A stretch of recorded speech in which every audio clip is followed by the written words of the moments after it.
Yo, welcome to Change Mindset. I'm your host, AJ Smith. Let's get it. And I'm your host, Leon Keenan. The podcast is for everyday hustlers who said enough is enough.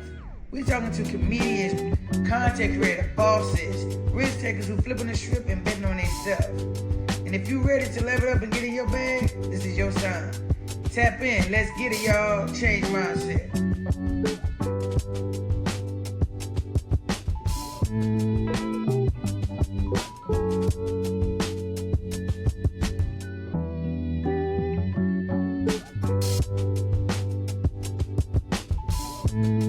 All right, y'all. Welcome back to another episode of Change Mindset, man. Yeah. AJ, we got a unicorn from the city.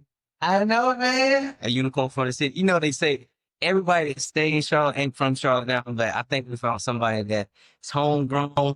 Her foot is, she said she's standing on business and she ain't moving from Charlotte, man. Hey,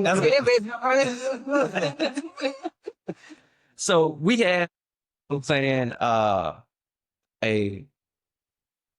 tattoo artist, a visual arts creator, I'm pretty sure I'm gonna mess up this word because y'all know on countries, I don't know what muralist. yeah. All right. We have somebody that's won many awards, man. She runs Unapologetic Inc. in Charlotte. We have the one and only Dot Jadi, man. Give it up, man. How do I think that country? You did. That country. It didn't take all of 5 hours. I was on your morals. Look, listen. You know how hard I was trying to say it. How you concentrating on it? Hard, what? I was concentrating hard, man. So that they tell people where you from. I'm the one that I'm wasting. I know it's stick, but I'm wasting, but I ain't just it. Charlotte, North Carolina. For sure. Okay. So we had tattoo artists, right? So let's get into that, right? So if I want to more of a Charlotte, you know what I'm saying? My Charlotte looked totally different than this. I know you hear about like gentrification and stuff, but I don't think people really understand the stripping that gentrification does. I'm not gonna lie, diversity speaking, I grew up with East Side. Yes. East Charlotte, I grew up with Black kids, Vietnamese kids, Dominican kids. Mm-hmm. I went to one white boarding school. Just one. Mm. Just one. So seeing the change of everything kind of like, I call it uniforming. I just feel like it's like a stripping of identity, gas, and things that really like in us. Mm-hmm. Outside of just going to school, people going to work, you actually got cultural things. So that part of home I do this like it's beautiful because they did something like buildings and you take pride in them. I was just like to think that most y'all kind of flip away our individuality so home feels part of the strength. Right. Yeah. So you know that like what was something that you wish that was still around? Honestly, it's so simple. Just person in my skateboarding culture. Yes. Skateboarding culture, there was one on each side of the city, and you would think we were Canadian. That's the first thing. Y'all was really low out there. No, like literally, it was like I'm gonna pull up. You know, pulling up to your school football games. It's like I'm gonna pull up to your stadium game, and I'm like, I'll skate on. I dance with them, go home like I'm good, and I'm like talking to each other like that in middle school, and then it's like this thing will not overcome way to do with our kids and a way to do with our friends, and then it just kind of like disappears. Our music disappears. Our influence with one another. Our community this. On the east side, we have Star Skating. It's the market, the stuff is the best based in the city. Because areas with young kids with $20, and we the same that I didn't say. That's yeah. So that's yeah, you know, over the years we should find. so it's would you always teachers and like drawing and all that? Yes. Okay, that's it. Yes. So you want to tattoo artist, you actually draw. Yeah, I'm actually proud. When I picked up the machine, it was scary how fast my parents wanted to jump in my chair. At first, I was like, oh, I was going to take it out and have to practice on myself. No, my friends was like, remember the machines you drew for me? Oh, school was still got my jacket. And they were like, Yeah. Like real fast. Yeah. Like real fast. And I'm but some of them I'm like, there's your I'm like, y'all should chill that fast. I was like, hey with me, I was okay. We all chill and breathe. But yeah. But yeah, the support from like being the brain that was known as the artist was real. Because when I picked up another medium, they just So you were always like as a kid, like you were always personality. yes, I was a combo fanatic. That was the first thing I learned how to draw. And I think for my practice, I was better off discerning that I think people try to draw so much of look nice was drawing people and things like that. But drawing is something that I see not all the time. That was kind of like the usual all the time. I know some complicated I'll be in that. That was my thing. It looks like, oh, I know I'm looking at Lord and I know I'm looking at the phone. When I really got confident about drawing, I was sitting and draw these things with this ball. It was really at the age of 11. It's like, bro, like, I think my godfather was the one that was like, you know, it's something that paid at 11. I'm like, oh no, I'm going to law school. I'm not doing art. They can't pay no bills. No, it's going to be something. I'm telling you. So was he the first person that recognized your like talents, your gifts in drawing? My mom. Okay. My mom did the monster. She did. Yeah. Okay. Yeah.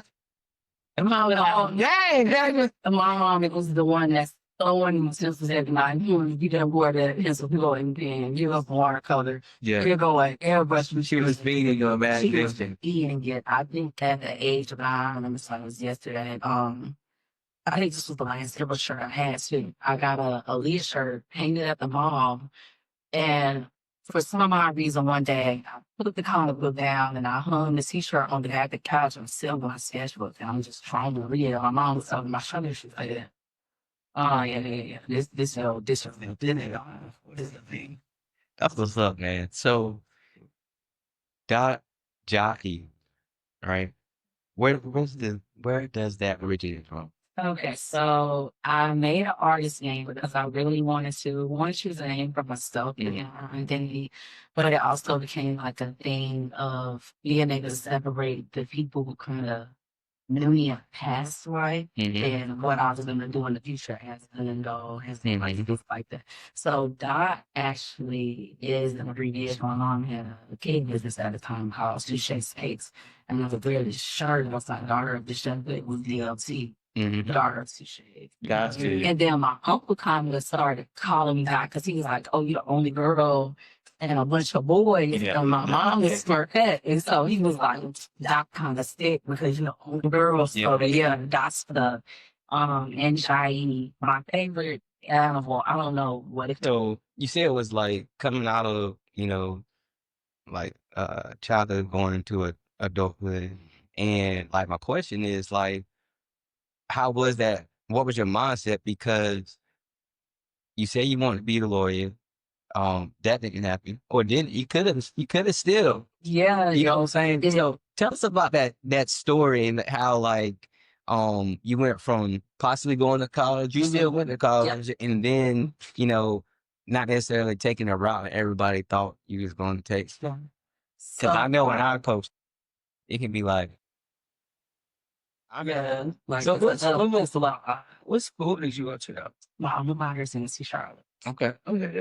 I graduated, and honestly, I tell people God chose for me because I'm very disciplined and diligent. And when I say I'm going to do something, it's literally what I said. I took like no deviation. So literally from the age of 11, I was, I'm gonna be a lawyer. This is what we're doing. Became a teen mom, and the condition was even stronger. It was like I got shorts, I got to school, I got finished, right?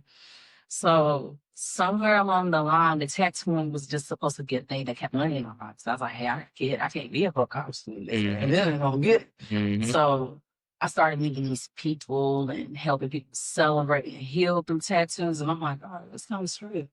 But I still don't go ahead and see his desk job. This school, I'm going to put this degree to work. And I'm sitting in a well-paying job. I'm 20. I'm working at a metal testing lab as a business development consultant. I'm not working any crazy hours. I'm sitting there typing up inquiries in my phone, jumping. Hey, Dad, you got something for a tattoo? This and the third. And I'm like, all right, I'm gonna do this. I'm gonna do this 9 to 5. As soon as I get off work, I'm going to go tattoo. I'm gonna have some fun. And then I'm sitting. I'm like, is this what I'm supposed to be doing, God? nah, I do want to let me go smooth like the student getting all this stuff. If this is what I was supposed to be doing, you'll make it way. So I'm saying these words and I'm manifesting it. I'm not thinking anything of it until the company lays off.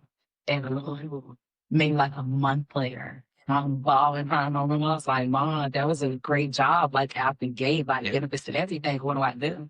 And my mom looks at me and she's like, you know, you got to trade it. He gave it to you. Ride two wheels fall off. I was just 20. I have not worked for any since. Wow. So, like, did you already know that you were going to be an entrepreneur by looking up to your mom? Honestly, my mom was literally the head honcho of a hustle. My homegirl braided hair, they sold dresses, baked cakes. Like I seen it, and it was kind of like already in the working. And I think for me as a child, you thinking it's like I don't call it thinking shallow. It's thinking as far as art as you can see. That looked like hard.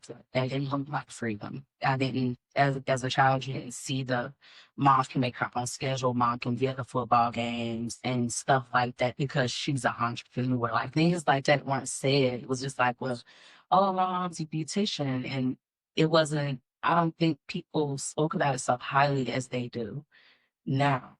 So entrepreneur route, nah, I didn't even think anything of being like my own boss because again, words like that wasn't said. It's like, oh, my mom got a side hustle. You hear about it, and it's a side hustle, and it wasn't like my mom's her own boss. Now we use them words strongly. We advocate for ourselves. I'm an entrepreneur, I'm a business owner. We say it with pride. Back then, it wasn't a thing. It was like, oh, I clock in, but I got something on the side. Like, no, like you're doing something big because there's people that aren't capable of that. That's true. So how was it? I know you said that you was a teen mom, right? So how was that, mindset of like, hey, I'm a teen mom, but guess what? I'm still going for it. You know what I'm saying? I had to attribute that to my family. Like honestly, I had that baby, and none of them were like, "Oh well, life stops here. You need to sit down and do X, Y, and Z." They all said the same thing, from the great grandparents to the grandparents. Everybody was like, "Put on next, like gas, on gas, no break, go get it." And my village was behind me tenfold. I was able to get like free. I was able to get a business off the ground. The tattoo thing, I already had that established before I even turned 21. Wow. And that was all because I had a really strong support system that did not fail. They brought life and positivity into me at every step. So are you the only child in the brotherhood? Okay. I am the oldest. And I think that's another thing that, like, with the teen mom thing, it was like, I don't mean to say it like it was nothing, but it was kind of like a shoulder shrug. It's like, oh, child, I have like 4 kids already. I got this. But no, for real, it was just like I already got people looking up to me. So I know I can't do anything less because these little eyes are on me. And then it's kind of like I bred life into a meaning. It's like, oh, you gotta show her around the fire stuff. Or something, yeah. That's dope, man. That's dope because what I call it is a good pressure. Yeah. That's what I call it, good pressure. Yeah. So because you got brothers and sisters, I got a sister, but she's older. So I got nieces and nephews that look up to me. So, come from a small town, they were like, all right, well, what you doing? Yeah. So they looking at me, they call me asking for advice and stuff like that. And I have them just because I think it's good pressure for me to be better. You know what I'm saying? So I feel like that's what it was for you. So was you like scared though when you found out you afraid? You was like, yo, like, did you go through that? Because I know, like, growing up, right? I'm 33. So growing up, teen pregnancy was high, but it was dipping off. You know what I'm saying? Like, now it went from 5 girls in your classroom pregnancy to 4, 3, 9.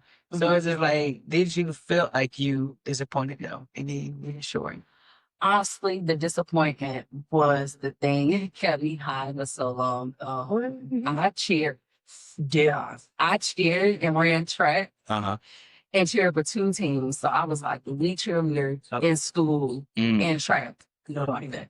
I'm on my worst day tired to this day. But when my mom found out I was a good 6.5 months pregnant, who was doing all that? Yeah. And I was in denial too. I was like, oh, furious regular because I'm super active. Yeah. All these things I'm reading on Google, and it's like, no, girl, that ain't that. But yeah, nah, my mom. I was like, I didn't want to break her heart. I didn't want to disappoint her because it was just like I was already doing so many things to make her proud because I was this scholastic child that was getting leadership invites to Washington and things like that. And it was just like, how do I tell my mom that some of that stuff is going to stop? I didn't anticipate her telling me the opposite. It don't stop. You're still capable. You can still go ahead. And honestly, Mom's brother, be dead in the base and like told me, yeah, failure not much. Yeah. So yeah, you push forward. You got this baby, you push forward. So were you always into like your academics and all? Oh yeah, heavy. So when I had my daughter, I was 13, turned 14 a week later. Went straight into high school at that time. Like, so that's 2009. And I was like, my mom has my kid. Like, it just automatically, I had that automatically too. I didn't want to be at school. And I was like, but you know, it was like, that's, I was like, What you gonna do? well, no, what you gonna do, homegirl? Figure it out. Yeah. And I turned to that and I was like, all right, wait. So what? So we turned the brown, and it's crazy to say it out loud. So 2009 fall, 2010 fall came back. Yeah, I was a senior. Wow. I was 14 and a senior. January, I walked. I was 15. You was not bullshit. I was not playing. No games. So you what on next from? I graduated 2011. My original class was 2013. Wow. Can you do that? Hey man, get some class for that, man. That's dope. That's dope. That's a change in mindset because the reason why I say that also as a woman, right? We have so much pressure, you know, in society, you know what I'm saying?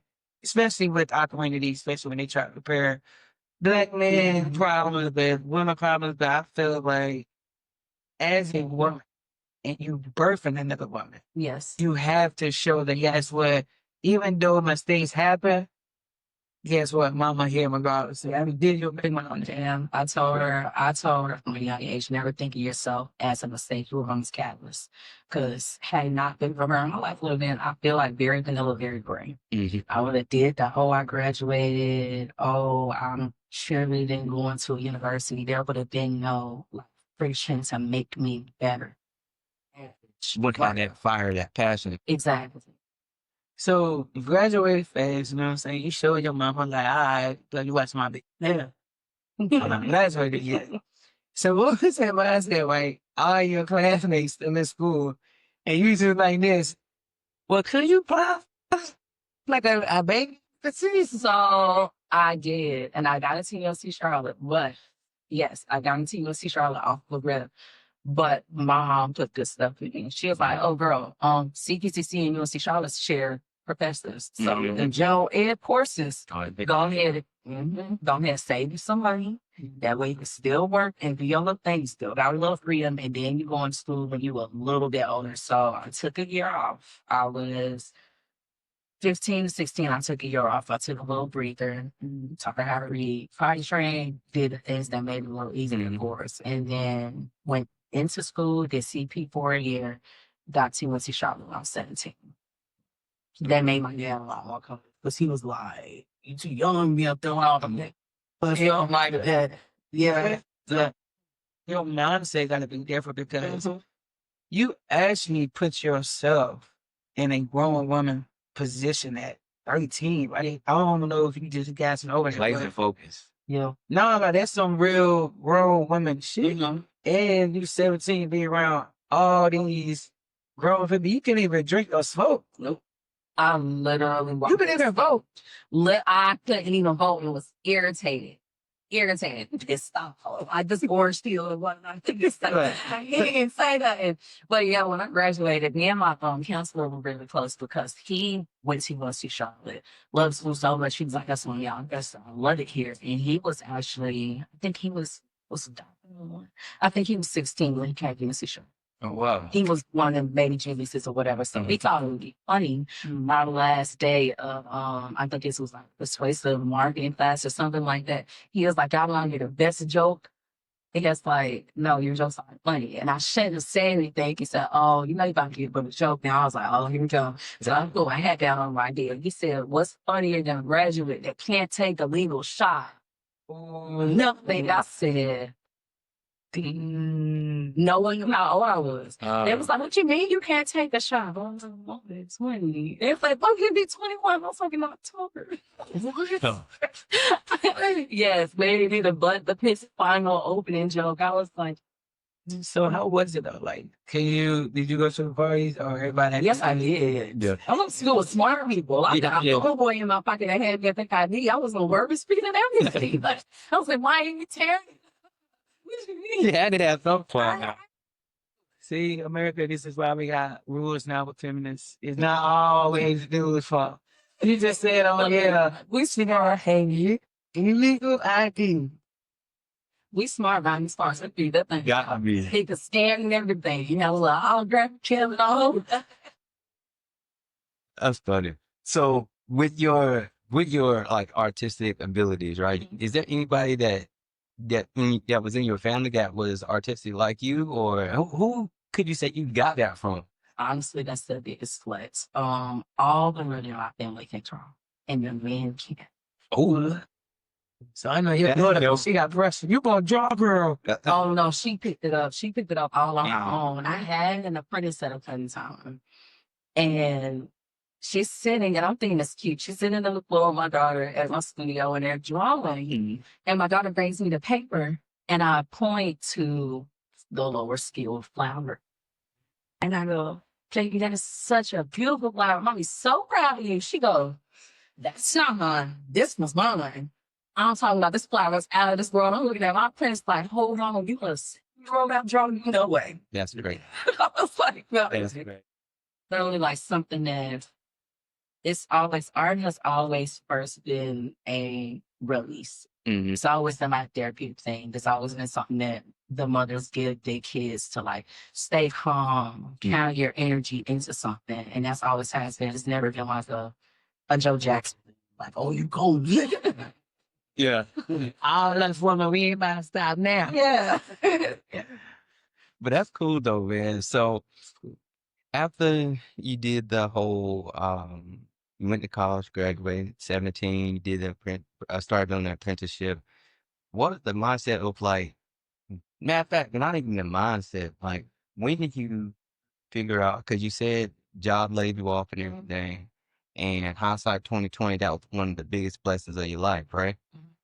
When did you know, like, all right, I actually got something and I can like survive fully off of this, right? Because, you know, we can be looking to give horse in the face, and then sometimes we still don't really, yeah. So when was that switch? You're like, you know what? I got the feed now. Like, it's getting overwhelming. You say you was getting those calls and everything when you was in work, but it's different from while you're working and you don't have none because you have the security of that steady income coming week by week, whatever the case is, to switch into fully entrepreneur, never 9 to 5 is who need a tattoo. That was a little harder because it was so many times where I could see like growth and still never like locked in like this gonna be a thing that's gonna provide my living. When was that? Maybe like 2 years into doing it full time. It took a minute. Yeah. Because I'm still like having to cut those specials and get online and basically like, man, but like who needs a tattoo today type thing. And maybe like 2 years in, the tattoo conventions came into play. So tattooing is something very, like it has a very sacred thing that we're kind of losing on social media, but it's always been this thing. You can see it as gatekeeping, but it's kind of like a earn your spot. Like you gotta really want it, you gotta really respect the craft. And I came in during that time. So in those 2 years, I was like, well, I'm looking at myself like, you just a local tattoo bill. You know better than the tattoo man down the street that's doing all the neighborhood kids, right? And so I was like, let's really apply pressure to ourselves and see could you do this on a brand. That's when I sat with myself and I was like, if we can achieve that, we going head to head. We're gonna invest in ourselves, we're gonna brand, we're gonna do this. So that year, Charlotte had the Charlotte Tattoo Fest. This one was I believe this is what year? 2019. So this is 2019. In October 2019. And this company I'll never forget because they had some of the best like infrastructure. We were about town at the convention center. And I had never myself attended the convention, just seeing them online. And so I'm walking into this building, y'all. I feel like I'm walking onto an ABA court. I'm not a y'all. We got bags on, we got the shades on, we got the damn summer gear. And I'm looking around and I'm like, I applied to be in this room and I'm here. And it wasn't until my dad come and he's in the room and he does a lap and he was like, have you really looked at the room that you're in? I was like, what do you mean? He was like, there's people from France, Japan, Taiwan, all type of places. And he was like, are you in there? You know, not being funny. He was like, what did you go through to get in here? I was like, I gave him my portfolio and I applied.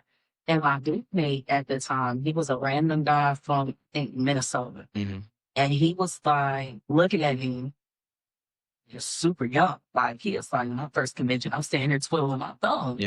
Here it is, you in the room, you outlined like the people back to that. And then that very moment, I realized, I was like, yeah, this is what we're doing. This is no longer a hobby. Like, we're going to invest in these shows, we're going to invest in the seminars, and we're going to go full throttle with it.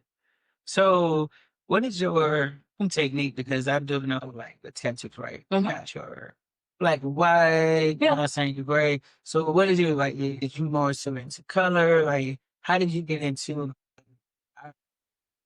Everybody think, okay, tattoo. Right?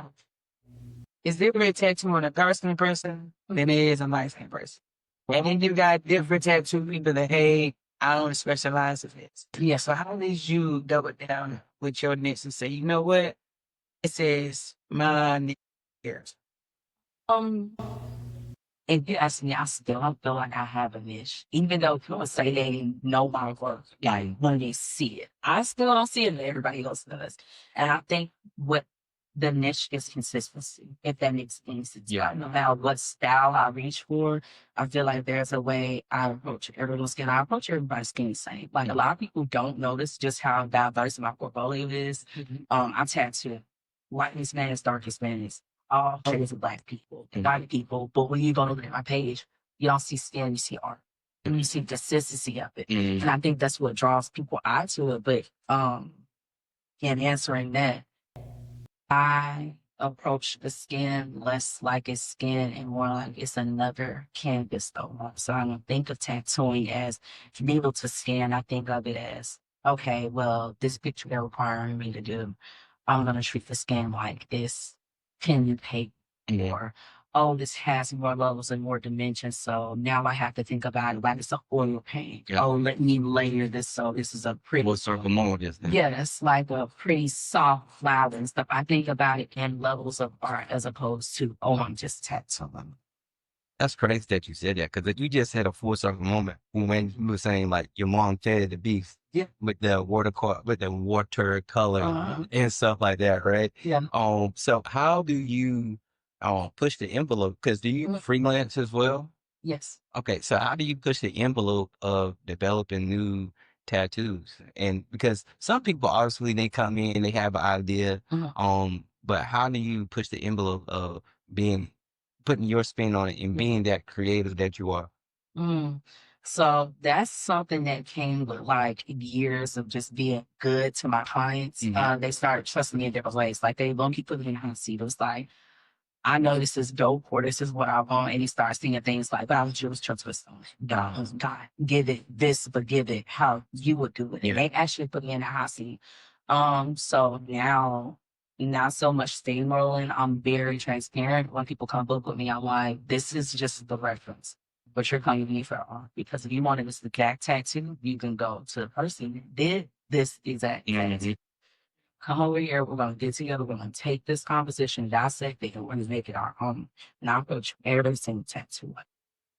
Yeah, because I like that, like I said, I used to stay in Chicago, so Yeah. definitely was familiar with Nomad when they came pop. Yes. And one thing I liked about it was that they paid to freestyle. Yes. You know what I'm saying? And I feel like more tattoo artists should do that because, the tracing is cool, Yeah. but I feel like over the years it has faded out. Yeah. Now people want a actual tattoo artist that can actually draw, Actually. because, like I can trace well. You can tell the difference between a trace Mm-hmm. and somebody that actually did that all over something. Yeah. So, if you ever in a position like when you first started, Yeah. you was doing the trace and all that, but is that an important thing to do when you first went in? It's kind of like a forced rite of passage. It is a blessing if you can step into this industry and jump straight out the gate with your own, we call it pioneering. You can jump out with your own art style. Like,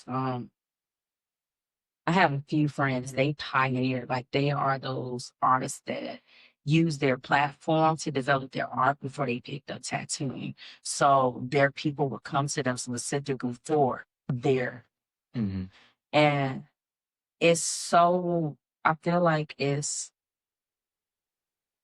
a loss like gratitude, honestly, because they're seeing as tattoo artists now and people neglect that there are fine artists. There are people like me that have put years and years and years into developing their art. Yeah. So when you come here, it's like appreciate the art first, less than the tattoo itself, because the work that's really being done is what's behind closed doors, because people don't see us up at 3 o'clock in the morning before the actual tattoo appointment, before we actually put it on skin. We've been drawing this design for 6 hours, but that's one of those things you work up to. I feel like comes straight through for like program to do traditional. I hate traditional.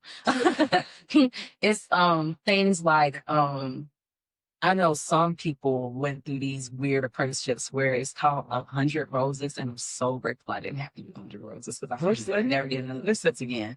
It's when you have flash and you have to tattoo 100 roses before you.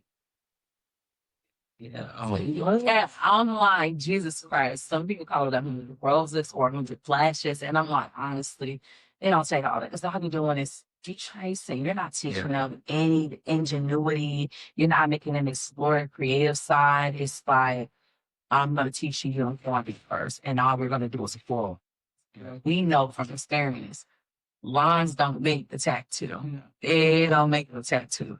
Because when you get more into photorealism and everything, you're not going to use a lot. I want you to focus on detail, texture, and shadows, things that person that's been pulling it down to lines don't understand by the end of there. Right. So how was your mentorship then? Whenever you started, you brought it up, so I wanted to ask. Yeah. So I kind of also I speak very highly of the process of attaining an apprenticeship because I do believe that apprenticeships save you a lot. But I came in at the end of apprenticeship being real toxic.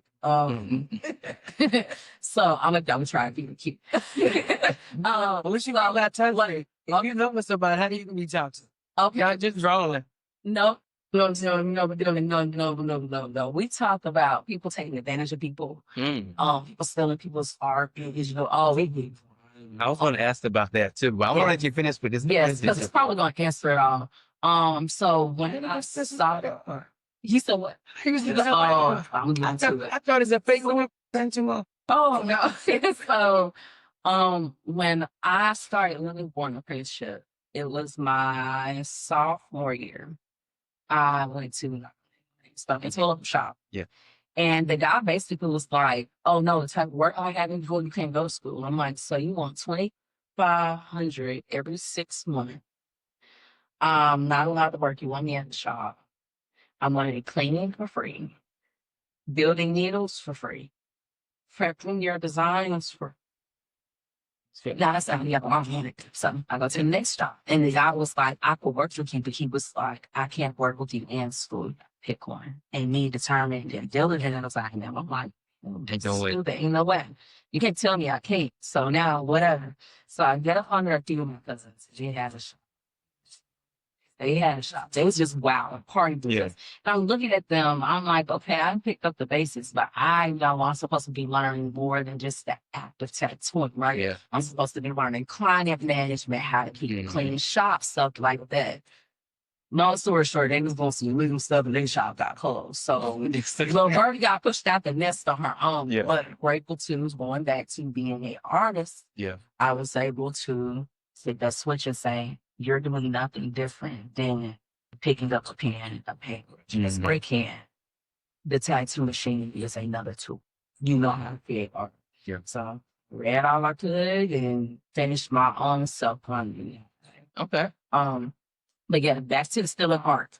The being a slave in a shop is crazy because you would have some artists doing things like, oh, I'm gonna give you a prompt and I want you to draw it. So you just sat up, then did a surrealism dolly with velvet clocks and everything. He goes, cool. And you see that, stencils it up, puts it on his client and gives you no cut. Ooh. Gives you no artistic anything. Say, for instance, this is a artist with a huge platform. Yeah, I give him my credit. No, nothing. He ain't mentioning you in no capture or anything. And this is when social media went boom. So now y'all seeing more. We just started bringing canvas into the studio. So y'all are seeing more of the art. And it's like you have so many, I'm like ghostwriters, you got so many artists behind the scenes creating this art. I mean, you never forgot. They'll do it. Yeah, give it to. So how was it for you with COVID happened and you were a tattoo artist? Because I know you said in 2019 in October, that's when you was, they can't get for me. Not something for me. You got like this brand. COVID made a real hustler out of me. Yeah. Not gonna lie. I had just, and I kind of had to. So I had just moved into my own place in December 2019. 2019 was a year. Okay, so moved into my first place in December, and I happened to catch COVID before it was a thing. I had already at the time had a lot of clients that were in the army, were traveling in from other countries. So somebody gave me a strap, passed it to my mom, passed it to my sister, whatever. So we didn't got over it. By March, they put us in quarantine and they shut down all of our stuff. Y'all have. Yep.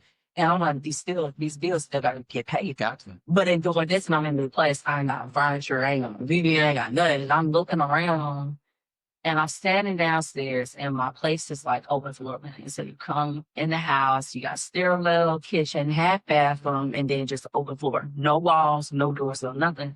And I stood at the front door with cleaning supplies. I said, I was like, look like a tattoo shop. And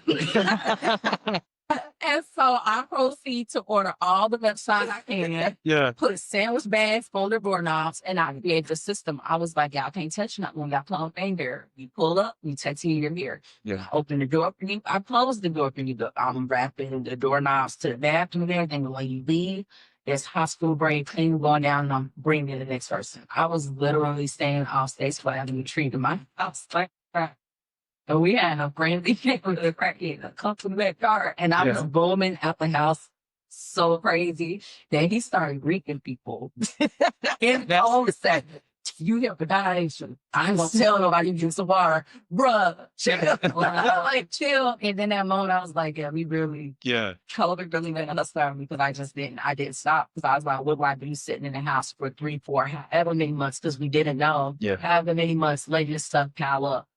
I don't put myself in a position to have to bounce back from this. I'm going to put myself in a position to be better than I started off from this. And that's what I did. That's crazy. God really had his hand on you this whole time, right? Oh, At the time, he probably thought like, man, why haven't me? Yeah. The whole time, you made it through it. He's successful now. That's crazy. So 17, you did an apprenticeship. You're probably one of the youngest females around the group of guys. You're probably the only female too, right? What was that mindset of like, because I know there was a little bit of you being the talented drawer that you are, you coming in with fresh new, you're young, so you coming in with fresh new ideas that they not been looking for or thinking about. What is that mindset at that time? Because you're trying to penetrate an industry that is dominated by males. Real simple. I had to do it because I wanted to see it. I was journeying to see Black women in space. Right. And I know I wasn't the only one. Like, I knew, should I go hard enough, I would eventually be in a room where I'm looking at other Black women going as hard as me because we're seeing each other. Right. Like, that's all the ammunition I needed. And honestly, now I can actually say that I have that. Like, I go to these conventions and we call it, we call it the ice cream cone effect. Yeah. And we chop the sprinkles. Like, yeah, like, bro. But we are more browser. That was a long time because people are excited to see us and Black females like that. Like, I cannot tell you how many times I have walked into a room and I'm not even scared of not succeeding because they're going to feel one, excited to see me, but two, Black women, we just, that's so much fun. We just carry this thing that makes people feel like they're at home. Like we're really genuine, we're very passionate. People feel that. So it's kind of like a magnet. They want to come into a space. So any space that I step in now, it's like they're not scared of it. It's not like a you're not welcome. It's like oh yeah, I can't wait. I cannot tell you how many men are like, I'm so glad that I don't have to deal with this rude tattoo artist. And I'm gonna go see what it's like getting tattooed by a female that's gonna listen to what I want, give me the best option, things like that. And that's how high they speak of women in my field now. Yeah. So how was it like watching, did you watch Master? And, you know, Name, and you're seeing the rise of Black tattoo artists, you know what I'm saying? And how is it that also, I know you say for it's woman, but how is it for like a Black person? Because growing up, when you went to a tattoo shop, it was a bike. Hispanic. You know what I'm saying? Or Hispanic. So how is it that to see that we are, well, y'all guys are changing the narrative now, I guess what?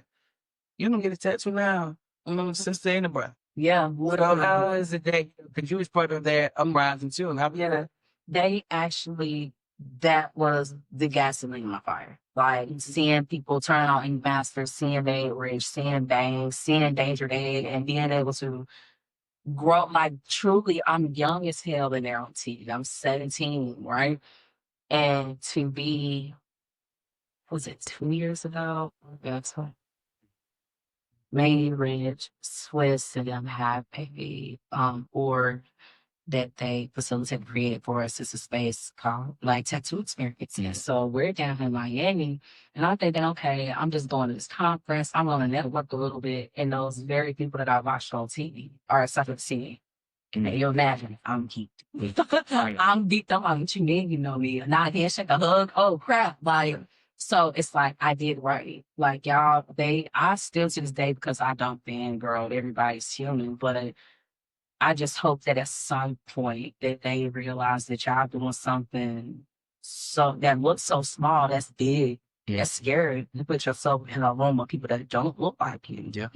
That honestly historically hate on you and make that sacrifice. Like I'm gonna put myself on this platform and I don't care how it's perceived, but you're gonna see me, you're gonna feel my presence. Like, so how was it, right? Winning the Charlotte tattoo artist, you know what I'm saying? Yeah, as you know, Johnny, you know what I'm saying? Dot, you know, 13-year-old baby. Yeah, you know what I'm saying? Like, what was that moment? How old was you when you just like, I won at all the other tattoo? Honestly, not even like downplaying or anything. It was kind of like I always knew. I always knew it was gonna be me. Like, because I have this thing now that I've been saying a lot more. My daughter was like, she don't stitch it on my skin. I'm always hold that on me. Yeah. So in those tattoo conventions that y'all see me winning, the series that I've been doing this year has been called the African series. So what that looks like is on a Sunday, you come in at 11, at 12, they give you a completely random client. Somebody you don't know from a can of paint. They give you a prompt, you got 2 hours to take, and then you report back to the stage for judging. When I step on this stage, I am sometimes the only Black artist, and I'm often the only female. So it's become this thing that's like the first one, God created that one. So my first couple years, I specialized in roses. We were in Chicago. We were in the Rosemont Convention Center. And so I was like, okay, the prompt is a rose. And so when I was like, oh, y'all, I'm just up right now, sitting on stage. And the guy looked at me like, So here it is. I think it was like 17. This might have been the biggest group I can know, because recently was the biggest group, but competed against 17 white males. Well, no, 16 and a Hispanic guy. And the prompt was to do the roles however you see fit, just the roles. And these guys are traditional roses, black and gray roses. And I'm like, oh, just yeah. I'm about to do a full realistic, saturated red rose when we don't kill it. And I mentioned before the talk was up. So I was like, I'm a pop it. My best friend was like, can you make it to the stage before they call for judging? I was like, why? She was like, they need to see it. So we walked through, and the host literally stops dead in his tracks, and he goes, that's it. That's good. That's beautiful. And she was like, see why we came up here early. So he was like, yeah, you just reminded me. Artists, y'all got 15 minutes to finish. Gosh, that's a gorgeous role. I'm like, no, clock it. So when we stepped up there to get our trophy, I actually felt bad because I was just like, I don't want it to be anything somebody was like, oh, I'm trying to cheat her, especially the black girls. We still have those things that happen. And just, I felt all the way back in the crowd. And the girl wants to step up on stage, and his mother turns to her daughter and she says, your girl won. What? That's dope. Before they even announce, this Hispanic lady turns to his little girl. So I also got a question. If you're from the South, drop your ass off. Yes. And country people don't do that. Country people? So you go to a different city, shut it down. Yeah. When did that traveling side come out? Charlotte, North Carolina, hey, we like home a lot. Yeah. Farther we go, probably Myrtle Beach, OG Beach. Literally. That's it. So how did you know that, right? Coming into this industry as a tattoo artist, say, hey, I gotta go above, what's my priority is. Yeah. You know what I'm saying? I had to go outside of Charlotte to make a name. So like, when did you get to that where, hey, I gotta go travel? My clients did. They started coming in transport. Okay. So I'm asking them where they from. And some of the highest praises I was getting was from people from LA, from Chicago, from New York. And they're like, sissy, you was out there all crazy, like crazy, right? And I'm hearing this. By the time I'm hearing it, I'm like, nah, I gotta go see about it now. Because y'all over here, y'all been sparked my intrigue in it now. And out of curiosity, I just started traveling. And I was like, it was right. They not wrong. And I actually went through a time here where I kind of felt unappreciated, but I look at it less as unappreciated and just people don't know because I'm hurt. I don't really do a lot of social things. I'm not outside a lot. And it's like, how can you seek to be known or get the praise you deserve? If you up in that house, they ain't about to knock on your front door. Right. But yeah, that's where the traveling started. It was like, get out there. I lived this here basis for a couple years, for a long time, maybe like 7, 8 years in. Y'all didn't see that I had a face. It was guys pulling up to the shop like, oh, there's gonna be something wrong with you. And here you are, all petite little girl and stuff. I'm like, I was like, oh, you thought little dude? Yeah, hey, look, you gotta put your deepest swag on. Yeah, but yeah, I understood. I understood where it was coming. So also, right? Yeah. How is it to deal with clients, right? Because guess what? You're not a bad little woman. Mm-hmm. You know what I'm saying? I saw at one point in time, but now I'm mad. Yeah. That's, sometimes they gotta jack the man out. Yeah. Tattoo because the male client get a bill for too much. Yeah. You know what I'm saying? They pay $5,000 for a little roll. So I've been in like that. I think, and I have to ask you this to be honest, I tolerate no BS. Mm-hmm. And I think they sense it. And it's a thing to self-respect. I might be a solo artist, but I can definitely hold my own. Mm-hmm. And because my males, at the end of the day, regardless of what they're thinking, the chemistry type, no thing you're for. You're for work. Yeah. Don't play with me. They don't play with me, Mama. I don't play that. Like some of them probably don't watch this podcast and be diggling. Kick their legs and stuff, but I do not play. Yeah, like, running. And I'm not a slow female. Like, I'll keep it, but then I talk to you different. Yep. You roll because, okay, I'm gonna wipe your tears up when you cry my collarbone, filling your business. Remember why I'm here. I know that Cat, right? Yes. And now I'm at it. Now we're in the scenes. Mm-hmm. And the guy playing I was with the guy. I'm like, well, he paid $5. I don't feel like but they jacked them out. Yeah. So, do you have your own shop? Yes, I do. Have How is that process? private studio is actually like So, like, how did you did, like, I know you said during COVID, you was doing your independent stuff. Yeah. So, was that at the, like, the uplift, of the COVID, and you like, I'm get my own shop, or was you about to somebody else? I had honestly already been scared and traumatized out of shops. I had 3 shops that I started at a shop on Batesville Road. Ooh. God don't let about me. So here we go. But my intuition always told me 1-to-1 when it's beneficial for me. So this owner out of nowhere, he just up and decided he's gonna move to Charleston. And he was like, I'm gonna take $20 off y'all blueprint, take this place up running. I'm doing math. I said, I know that we can't don't do it.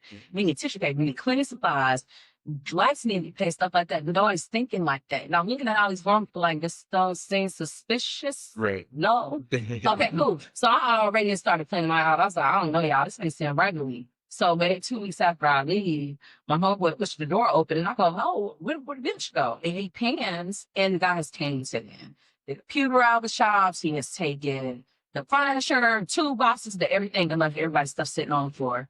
Door unlocked, lights off, just no warning, right? So that was one. That's one time, right? That's one. That's my very first shop. So then the second shop, all of these are people were scared. So my second shop was like on the road. And this guy opens up kind of like a compound. You got recording studios in the basement. This is like when they first got his start. They in the basement recorded songs. Then you got the tattoo shop on the first level. Then you got the lounge. And I was like, this ain't just a jail. This a little expensive operation. Yep. You know, you feel me? So I'm sitting there. I don't even think I'm in this place for 3 months. And he's like, hey mom, get more tattoos in. But I'm looking at the guy I'm sharing a room with. I'm like, homeboy ain't been tattooed since I've been here. It's been 6 weeks. What about his other nephew? Yeah. And so now I'm peeping. I'm like, oh, well, he's doing other work here. You feel me? So I'm putting things together for my slow. So I turned to my stepfather at the time. I'm like, something's off. He was like, what? I was like, I feel like we need to go get my stuff out of the shop.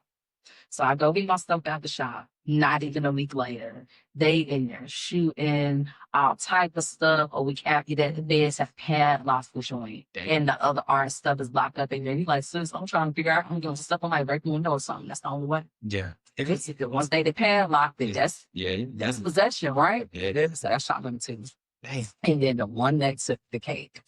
Entrepreneurial Triumph. And this is my first non-Black shop. I'm like, okay, it's cool. I feel like my people are failing. Yeah.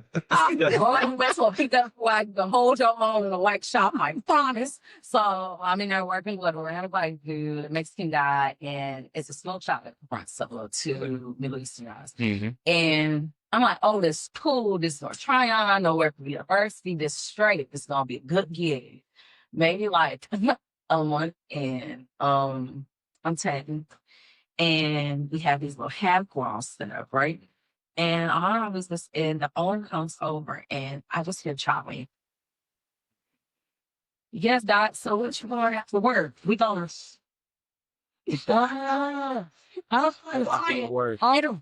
like, I said, oh, hell no. My she looked at me, she don't hand me the phone. She said, if you was walking, don't have to put your contact information in there because wherever you go, I'm coming. And literally, I told my mom what happened, and I was like, I think he have a real bad problem. Go to work 2 days later, he's in there, high out of his mind. None of the arts can get in. Smoke guys are banging on the door. Our clients waiting in their cars. I'm like, yo, like, what is going on? I see this motorcycle. I'm like, he's there. He's there. I hope he's not alive. Yeah. So we done broke in through the back door. Dude is just laying out, like, just out like body. Like, he's laying out, but he ain't alive. He is high as a kite. Talking about from y'all go ahead and tell the artists that they can go to Melody's shop, which is not even in Charlotte, which is exactly what do you mean? Oh no, y'all, I need to sleep this off as far as it. I'm like, hell, no, I'm getting my money. I put this bright lights on. Go in the back room or something. Go cut the lights off in a piercing room. And I was just like, okay, so told my mom, I was like, yeah, officially 2 weekends from now, after the girls' bachelorette party, I'm out. I come back from the bachelorette party with all my stuff. It's bullet holes in the shop because he owed the drug man some money. And I said, oh, Bro, I'm you like, got some stories, bro. I can't even know what shops. I'm good traumatized. Yeah. This was all within the span of a year and a half. I said, let me, I guess, I caved. I'm going to go ahead and find my own studio because no, I can't. And so that's not an apology. Investment and apology. Yeah. Okay. So what was the mindset behind the name? It's us. Mm. It starts with us. I really always wanted it to be something that you knew it was Black. Like you were unapologetic. You know it's something ethnic. It's not a word that's used by people other than us. The first draft of that name was so deep ink. And I was like, so long. I was like, it hit the point, it hit the marker, but I was like, I just can't see putting that on everything. Yeah. And as I grew to be the artist that I am today, that word unapologetic just kept coming up. Mm-hmm. And then this slowly came, ink without apologies. Mm. I was like, I like that. I was like, yeah, that's the one. It's the So how was it like?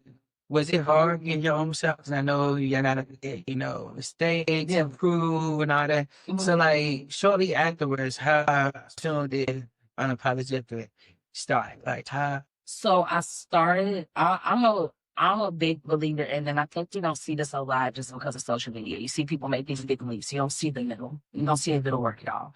I'm a true believer that small steps make big steps. So I had to just jump straight out to a personal studio, honestly, because of the college thing. I had student loans, and I was like, my credit's not the best. I need to work on that. And was tracking out my mom's house because I'm a scary shop. Yeah. And this guy brings his daughter and his son to get tattooed. But he's like, it's all, I'm talking about. I got people sitting on a fireplace, sitting on sectional, playing games, trying to keep them busy. I'm running the shop out of my mom's house. Yeah. And this guy next to me, business card, he's like, I own a barbershop. Whenever you ready, I got you. I lose the business card. I lose the business card for like 5 months. I'm still traveling out the house or whatever. I happen to travel to go down. I went to Atlanta and then toolbox, dropped it, business card lost out. I was like, okay, I guess I'm about to have my own first spot. So in this barbershop is being cleared out this room for me and let me get my start in the studio. I was like, I was So you said that, you are very proud of the work that you're doing, paving the way for other Black female artists in the space, right? So with your studio, Unapologetic Inc., right? How are you making more opportunities for more Black women to come up and, I don't know if you have apprenticeships or stuff like that. How are you, making a way for them to kind of get their entry into the game? So as of right now, just because I don't have the space, I'm not able to really do hands-on things. So the easiest thing I can give at the moment, which honestly is valuable in itself just because of how gated the community is, but when a Black woman approaches me about the industry, I drop everything and answer any questions I can because that goes a long way. Is by getting some type of knowledge. Even if I can't sit you down in my space and put the machine in your hand, I can give you something that gets you a little bit closer. I can tell you what type of needles I used or, tell you, what seminars are beneficial, just give you little things. So that's what I'm doing. That's dope. So right now, do you travel as like a team? You guys got like I didn't know if you have a little, sometimes, like me and AJ do comedy, right? So 9 times out of 10, if you see me, you see AJ. If you AJ, you see me, right? I didn't know if that's kind of the same thing in the tattoo world. Do they got like kind of like a tag team? So you do have some teams, proteins, so we call them, where you'll have like an arrangement of maybe like 7 to as many as 15 artists that travel together. As of right now, it's a team of two, me and my best friend, who I call my life on brain, because when I get to the shows, I focus on the art and the dance. And she does like that. And she does the everything. Yeah. The everything. Like the first contact with the client, Mhm. getting them to really figure out what they want, getting them organized before she passes them to me, things like this. So organize the team too. That's dope, man. That's dope. So I know you say you go to man. So do you ever like to draw and just, you know what I'm saying? Like if you not tattooing up. So would you like ever, you know, put your art up for that type of competition? Yes. So Be Charlotte. There's a lot of art. a lot of art. Because back in the day, wasn't this. No, Well, that's this. oh And Southern came out of nowhere. yeah. I hate it, but it came out of nowhere. So like, do you actually, you know, draw yourself? Yes. So my season, I call it a season because it is the only time where I really do have time to get into it. But my season art is coming up. Fall, winter, that's when I show out. So for my birthday this year, I'm doing an exhibit. I haven't done one in 2 years. I'm really sensitive about stuff. I don't like to give it to the internet when it comes to those things, just because you have so many people that like to recreate and redraw other people's things. And what hurt me most is if somebody with a larger platform that sees my art, copies it, and takes it for your own. Like once you give it to the internet, you have no rights. Yeah. So I try to keep my visual art offline. And so now my clients and my friends are accustomed to me saying, hey, the only way you're going to see this is in person. I kind of like to keep that alive because back in the day, only way you saw artists was in person, the galleries, the souls, and things like that. So I like staying true to that. And I'm very disciplined, like very slow on that. The closer to the dates, y'all see me do things like teasers of unfinished work and things like that. So I'll do things like that. And then every year I make a bunch of $200 art there. That's cool. That's cool because you're kind of creating a myth or a legend about yourself by not showing your Yeah. visual art pieces. They're like, no, nah, you won't see something from her. You got to go in person. Like you know, it's like Yeah. kind of creating that myth that's gonna live longer. Yeah, after you're long gone, that's gonna still stay there. The question I had though, right? Mhm. Because um in every industry of art, every category of art, there's always like drama as far as like people stealing jokes, you were saying people stealing some of your art. Um how is that? I wanna say I guess you can say besides like stealing art, right? And being like shop slaves, how is how is the drama inside of the tattoo world? Because the main thing for comics is really just joke stealing, Yeah. stuff like that, or you running the light and it's time to get off the stage. Like, how is that in the tattooing world? Honestly, I wish this. What's like the big no-no? I honestly wish I could speak to this. But our generation of artists that I'm surrounded by is so much like in love. Yeah. Like, see, Robin, That's big. now the boys get feisty. They get real feisty. What I've been seeing lately is just like, and I'm speak solely to the Black community because that's all I can speak on. There's this thing of we fought so hard to get in these rooms, and they kept us out so long that there's this discourse that we're having about how much about our art are we looking at the other side? No. And when I say I've been seeing some razor sharp teeth behind this, I'm like, I'm gonna let y'all roll that out. But a lot of our drama comes from less ego now and more differences of opinions when it comes to protecting them. Gotcha. Because I hate to be on this side, honestly, and I'm stiff on it. I don't care to teach people that they don't want me in their rooms anything about my gift. Yeah. I don't want to give them any ammunition to use my people any further. No, I want to teach you how to tattoo no lives in. What, so you can get $1? Because if you have no live friends, you would figure that, oh, that's just what I see. Yeah. Because that's the reason I know how to tattoo white people and Hispanic. I always had a rainbow coalition around me. I've never had to go say, well, how about tattoo white skin? No, I got friends that believe me. I had those genuine relationships and instances and where I could learn. Nobody's going to teach you this just so you can make profit off of my people. Right. And that's one of them things that that's probably the only drama I really see artists coming right. Diss each other over. And honestly, I feel like that's the word like I got to read that because it's more money than a little bit to go around between us. I'm glad it's not I'm a better tattoo artist than you, and you know I'm the portrait dude and stuff. I'm so glad it's not. I'm glad it's actually something that's everybody invited for the cookout. Right. So for them to be just going, and I say them because it's the boys. I haven't seen the girls getting into it, which is great, but the boys were coming at each other next online, and I'm like, oh, this is a thing. Okay.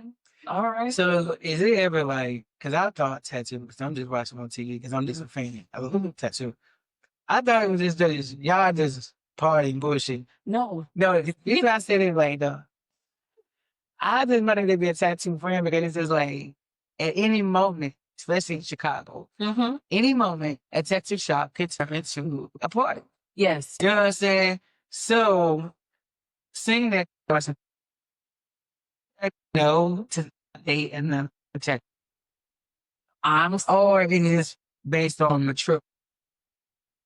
Let's say it's based on the because at first, for me, honestly, and not at first, it's still enough. Just because you never know how your partner is carrying their business about time to close doors. I'm not gonna sit at the shop with you while you tattoo other people because I got tattoo of you too, right? I would like to think of this generation as being capable of being the J&Bs of the industry, coming together, building something beautiful, building shops, collaborating, things like that. I see that a lot more now. Black Ink making it to where we felt like they it's time to do it, right? But I feel like that's only amongst the people that are carrying themselves a certain way. It's all like they with the same actual work. They party and they cheat and they doing real, they drinking, they BSing, right? But now you got this generation of artists that are putting the art for putting community first. There's a lot of Black philanthropists in the industry. Like these artists are doing their big ones by kids, mental health. Like you have those type of people. And then speaking, those are very healthy, very healed people. So unhealthy artists and healthy artists come together. That's something beautiful. So what's your reason? Because I know you said you're Charlotte native. And you can make more money if you was in other cities. But what is your reason, besides your family? You make this your base of like, hey, I'm not, if you want to get tatted about Jack, come to Charlotte. But, you know what I'm saying? What is it? Anytime I go to these cities, and that's the honest answer. Anytime I go to these cities, I don't care how much I fall in love with the culture, my stability comes first. So I was going to be a Shark Tank because I built something here that I can't take anywhere else. That word of mouth, the stability foundation that I built here literally cannot transfer anywhere else. So I go to these places and I'm like, okay, I could charge more for tattoos, but my dry seasons, dry seasons. I'm not known as a muralist here. I'm not known as a visual artist here. These people don't know the outsiders being a tattoo artist in someone else's shop. So then we don't let them top up Zillow, right? I'm going to do my own research on the cost of living. I'm like, it's the reason y'all come to my home. So guess what I'm going to do? I'm going to get on this plane. I'm going to introduce myself because shit, you love me enough. Guess what you're doing? Getting on this plane coming. So there's no reason to stay at home outside family. It's just a smart play. That's cool, man. That's cool. So, where was that with the question? I forgot what question I was saying. Question. Yeah. But, what I was thinking about, right? You said you have a daughter. Yeah. Right. How is it being, what would you tell other, young, uh teens that, going through teen pregnancy and stuff like that, they see you. You are a very good, excellent role model of the things that you can do. You can be successful. You can accomplish your goals, your dreams, and still be adventurous and create more things for yourself, right? Yeah. What would you tell that young girl that may be going through the same or similar situation that you was in? Or she might already had a child, but she's kind of stuck Yeah. because she don't know what to do. She's in the rock and a hard place, right? What would you tell her, especially for our young Black girls? Like, what would you tell her to kind of help her in her journey to better herself and put herself in a different position? I have a really simple solution for that. You got to see yourself past where you are now and see yourself where you want to be, because that's wrong. Whether it takes you 2 weeks to get together, 2 months, 2 years, so long as you're seeing yourself in a different place, it's going to push you to do those things to get you there. Mhm. It's honestly, literally this.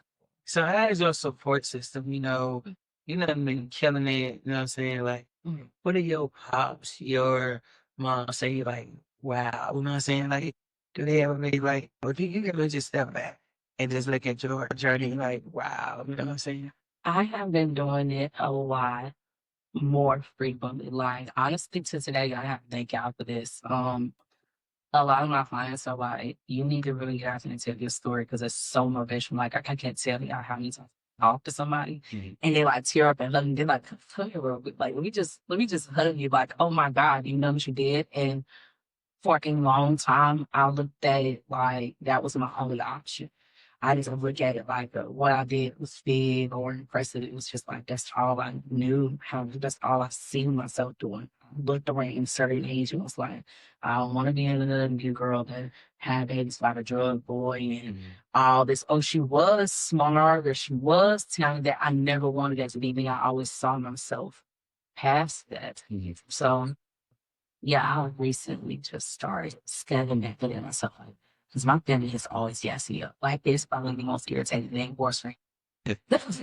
Seeing here, they just like, they have always poured into me, and it doesn't stop at age. Like, I'm grown, and my tops, my older cousins, they'll still be like, this our genius. I'm like, y'all, I graduated a decade ago. Y'all gotta stop behind that, and then just like, no, because look what you did. Yeah. Like, if it was 2009 and somebody told me she was gonna do all this, it's not that I didn't think he was capable. It's just like I can't wait to see it because that sounds like a lot. And then they say it and they're like, and you did it so effortlessly. That's why you're over here looking at them like, oh, I did nothing, and they're like, no, you did something so big. So what was your proudest moment? That's hard. I think I have just one proud moment because I have a lot of instances of where I'm like, I know this small thing I did is gonna equal up to like a overall happiness or gratitude. Like, I'm a very gracious person. I don't take any moment as a small or big. I really don't compare them. But if I gotta pick one, uh, Jesus, that's hard. I wanna pick the Pick three. Okay. I need to Graduate college. okay. My baby playing with my captain gown was the best thing ever. She was just so infatuated by it. And I always put her in my captain gown. It's like anytime I graduated, I'll take a picture of her in my captain gown. She'd just go pick it up like this me. Me, mommy. And so that's one of my greatest moments. My career wise, I don't know what career wise. Definitely this year as a whole. Cause to be getting those series back to back and be like, I'm Tyson out here, I'm Bob, and I'm like, yeah, it's a big one. So yeah, my trophy in Chicago was definitely, that was a big one. And one more. It has to be a personal one. I went through a time where I just I couldn't create. But I was just doing what was constant me for a long time. And choosing myself, I broke that pattern. I kind of like unleashed my own shackles. So yeah, that would have to be my greatest moment. Like really, this was last year, like really sitting in a room myself for the first time and saying, hey, if you want to get better, you gotta get out your own way. Even with all the things that I accomplished, I do have the moments where I feel like I'm in my own way. Like whether it be from how talented I am, like there was a point in time I could not even that I couldn't speak, I just didn't know how to let my passion speak through words. It was always short, cutting dry. Like there was a time y'all got to do a podcast, and I'm saying no, just something. Right. That's great. Yeah. So, how would you, right? Because clearly you have all these skills, God put all these skills in you, right? How do you handle, right? Not necessarily shying away from the attention, Yeah. but kind of shying away from the attention because at some point, you were saying like you got on stage, you didn't want to go to the front, stuff like that, and you didn't want to necessarily at some point you wouldn't even really entertain doing a podcast and stuff like that. So, but it's kind of necessary in this day and age of social media and stuff like that. Yeah. How do you handle putting yourself out there, even though it's a new avenue for you? Honestly, I think this one comes with self-awareness.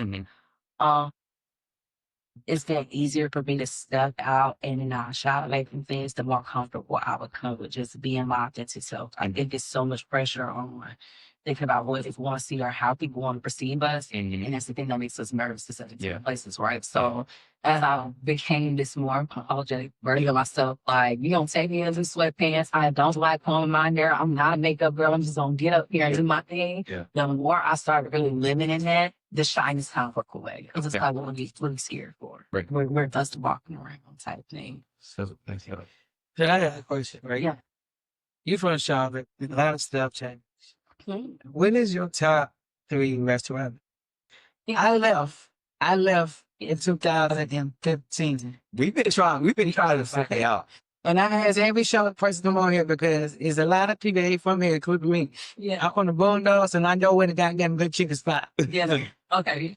So What is your top 3? Matter of fact, I give it top 5. We need 5, really. you don't know. Don't make me agree because I think it's fine. It's okay. Let's say I Feel What you see? because we gotta go back to just finish all the power. Yes. Wrong mom and pop shops, y'all run them out. They can't afford to be here. We are from Charlotte. I ain't gonna know. Not y'all, what y'all be talking about, right? I know what you're talking about. Well, I did not find great certificate this month. my burger spot is going to be Brooks Brothers Burgers. Y'all can get one. Brooks Burgers. I don't even know if they native, but that fish be fried to perfection, so delish at university. Okay. That's cool. My pizza spot, because I love a good authentic pizza, is gonna be House of Pizza. Okay, I do love that. I've been in that house pizza. House Or of the Pizza. first. I so for Get that hot. I was bring that in dinner. I was raised in the kitchen. I don't like lettuce. I don't like Floyd's. I don't like nothing. It's nasty. I said what I said. Snap that. And we're all still there. It's nasty because it's dirty, canned yams that came out of can. Oh, Out of can. I love Out of it. you can. can taste it But different. it's like stuff moving on. Like I can't taste it. I would say I know it because Yeah. before Obama came in, the Yeah. school system, you know what I'm saying? And the Boondocks was eating that, Yeah. you know what I'm saying, on a regular, we got low. You know? So that take from public school. Yes. This school, they got now public school, not for that. You got to send your kid with something. Yeah. Yeah. Yeah. These kids all that, they say, I was a star. And they do too. They do. And that's what I was supposed to be. So what would you tell Uh-huh. your 13-year-old self, right? Who was doing all this, and all this. What would you tell your 13-year-old self would you doing today as a 29-year-old? Yeah. What would you tell, Johnny? You've done a lot, right? Yeah. You So what would you tell him? Stay dope. Like, For real, I've been told by my friends from middle school, they haven't seen me in 15 years. They're like, how y'all still talking to my classmate? Like a lot of us like this, we changed so much and you stayed the same in the grade 12. And I think that's more due to my authenticity. You think of people staying the same, you think of finding in the same spot, like the same level, the same lower, and not stuff like that. But when they come to me, I take that and I wonder, I'm like, yeah, I still see Buddhisha again, like type thing. I still see myself outside of that before I became that giant. I can still resonate with that world. So if I was to tell her anything, like whatever you think of, whatever you say in your mind, to go. Live in the world. We've been on the podcast for a little bit now, and at the end, we like to ask the guest the question of the previous person. So so you can think about your question now, Yeah. because you're gonna have to ask a question, so we can give the next person a good question, right? So the question that was left for you: what are you doing now actively to help us? It was plain and simple. What are you doing now to help us? Honestly, put it on this. Mm-hmm. Being that thing to somebody else to look to for inspiration, because I think a lot of people just send need that exposure to seeing that it's possible. Mm-hmm. Like, I don't think it requires us signing up to teach classes, things like that. Just existing in a space and doing our best to shine is enough to inspire the next. Because I go at a point in time, like when we were talking about seeing people on TV and I remember for the first time, just seeing them do great things was enough for me to say, hey, I can do it too. Yeah, for sure. He did it too, man. I'm proud. Oh, Like 13 years old, boy, I'm not on another. I ain't had no kid or no autism with the sugar. I still graduate with C happy. So you get my applause. So, Yeah, for sure. you did it. All right, so how do wait, what's the farthest and higher travel for you? Fuck your big boys, that's what that. Texas, Oh. Houston. She's a truck driver. She will go drive her truck, pick up a contract, drive her truck from there to Atlanta. Then she will drive from Atlanta to Charlotte, post up in a hotel. Hey, yo, sis, I'm here. Come get me. This look crazy. And I come get Hey. you drove this party. I'll come and get you. I'll drop you off at the hotel too, but you want to eat. Yeah. Texas. So how was it like building up that loyal, clientele? You know what I'm saying? They repeated customer. Honestly, Or was it I'm a natural? homegirl. It's natural. I'm like this with everybody.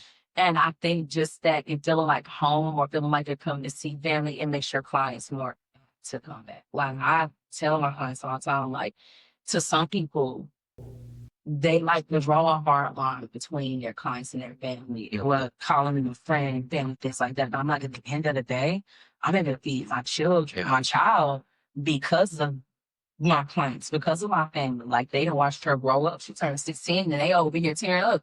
Because they done watched her go from being 40 years old to, wow, like she about to birthday and she like we're keeping up with each other type thing. So yeah. And also, what kind of loyal was you? The we bypass that. Was you in photo? See, that was the thing. We didn't touch that. So when I graduated and decided I wasn't going to go to law school no more, returned to LA, so I got into Tijuana. It was 2.5-year program. They wanted $90K. I said, y'all damn. I was like, give y'all and then the real thing was, my counselor turned to me and he was like, I know your heart's warning. He was like, so he said, you're not through yet. You're not corporate's not going to suit you. He said, you're a mother. You're going to always have biases. You ain't going to be able to do criminal. He said, I'm telling you this to deter you. I'm telling you this to really think about what field you want to be in before you go waste your time. Because I see you doing something else. I want you to support it. And that man being that transparent and that thorough with me and that talk was why I was able to be like, you know what? Law school might actually be the thing. You can go and help people in another. That's racist. I don't necessarily think you get that transparency with a lot of these college counselors. They ain't it for the money because they work for the school, not at the end of the day. I don't think so because sometimes it's hard to tear away somebody from their dream too. Yeah. So you gotta. It's like it's a catch for some people. But you're there for a reason. Yeah. You're there for a reason. You gotta be. You there for Mm-hmm. because I know when I was in school, they looked at me was like, yeah, you BSing, but you own to something, but you be rocking your way. Yeah. And I ain't gonna lie. So whatever I forgot said I was gonna be, I'm gonna be. Yeah. It's a wrong. That's cool. I feel like they still have their own moral code that they should still. Mm-hmm. Oh yeah, definitely. Oh, they definitely about the money. Definitely. But one more thing I did want to ask, right? Because we are in this technology world, Instagram, TikTok, and all of that stuff. How do you see? Is there any, I guess, foul play that you could say that artists do now that they shouldn't necessarily do with like artist work? Because sometimes they can, they might show your work when it's unfinished, or when you tattoo on an artist and your art on their arm or whatever is unfinished. Like, is there any rules to like social media with these? Because like I said, back in the day, they have social media. I think the only no I can say with social media now, and this doesn't go for clients, this just goes for other peers. Mm-hmm. Don't steal some of this stuff. Mm-hmm. Like always, if you're using it for inspiration, mention some models mention that other artists. Hey, I pulled this both type thing. That's probably the only no. But I will learn from this one. I don't care if they had to eventually put down the dot. Be proud of your process. Because at the end of the day, like sometimes hosts have finished work. And some people love to see how far the art has come, and just for aesthetic purposes, I don't work with y'all at full blown projects. And I feel like in telling the client, no, you can't post things like that, or being so strict on the social media, you take without authenticity of the process for your client. This isn't just about you. You're the artist, but this more. So have you ever did a tap out season? Like tap out session? Yeah. What? So how is that like? Is that the best time, right? No. I'm just saying. Yeah, it's some of the dumbest. Oh, yeah, I get done with my clients too. Hey, real. Accountability, right? Some of the those things we have done in the tap out session has been the back pieces because we both walk out, look away to come to play live out, which I'm on the bridge. Yeah, because I always find us not to get a tattoo. A tattoo mention. They don't get one at a tap out because the artist is Russia.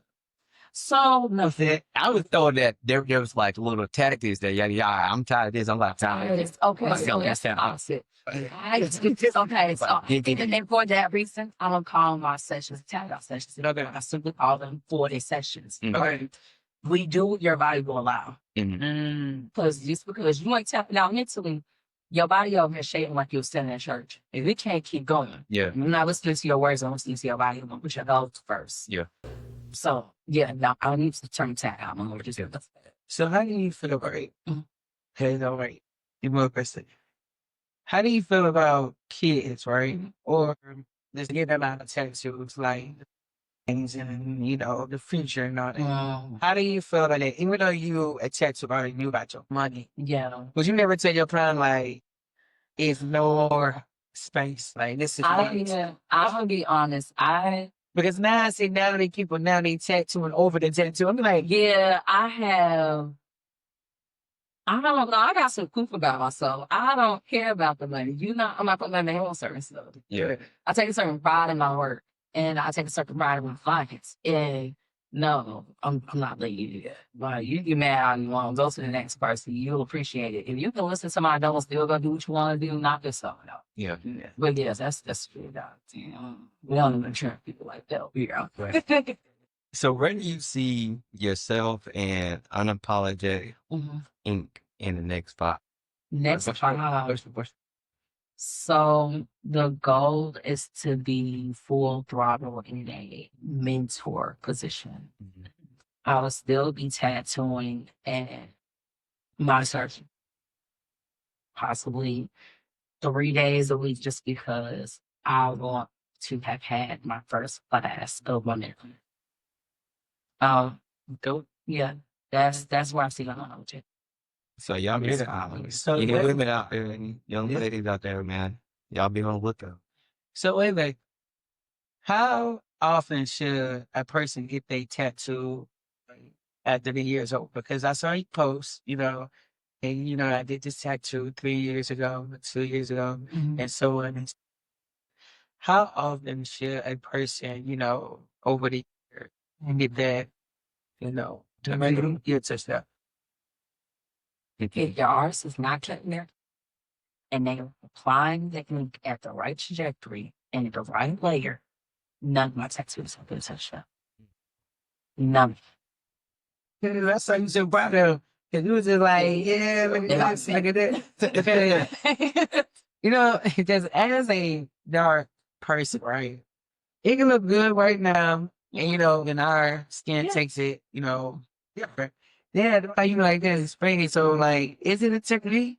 It's very much a technique, and it has a lot to go back to not being a tracer, knowing the darker browns your client is, you got to use your contrast and your details. And the only way you can understand that is if you understand basic art, value, contrast, texture. You can't do to brown skin what you would do to white skin. Mhm. So you tattoo it the same, but you apply your art in different values. Okay. Fake. Oh, so you gotta ask that question. Yeah, oh yeah. So we gave you a little bit of time. Yeah. A little bit of time. So, A good time. we're gonna bring it back though. So you ready for your question? Yeah. What question did you have for us? For the next guest? Um, It could be a thought what you want to do. yeah.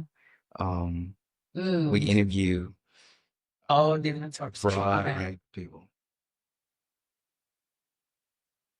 What is something that you tell yourself to heal for? Shoot, that 2 5 song. It can be an affirmation. It can be something that your granddaddy said. Nah, 2 5 songs. Yeah, about ass if you want to be rich. That's all. Like, that's my song. Like, I just hear that one part. I remember when my papa told me, and he said that one part when I was like 7 years old, I just kept that part. Like, yo, get off your ass. So your question is, what is something that you tell yourself to keep moving forward? Yeah. All right. Come And you said, Yeah, affirmation, a song, something I heard that. That's a dope. I told him. But yeah, what's yours? But he asked me too. you know what my granddad always said, God rest his soul. I got him tattooed on my arm actually. He said, look as good as you can as long as you can. Dang. Shit. That's bad. I Hey man, it's been another episode. And it's been a good one too, man. well, Mike. Before we get out, Jai, I do want you to tell everybody where they can find you at, what's your social media platforms, and where they can see your dope work. Well, my social media platforms are the same all across the board. It's .jai, DOTJAYEI _, on Instagram, TikTok, and what's that? I think Facebook. The one that don't let me know. And my website is gonna be uainc.studio. All right, man. Y'all heard it here, man. Hey, man, before we get out here, I want to let y'all know every Thursdays at after 9, man, open mic, whether you're new to comedy or old comedy, man, we guarantee to make you laugh. All right, man. Holler at y'all. It's been another episode of Change Mindset, man. Holler at you. Tap in. Let's get it, y'all. Change mindset.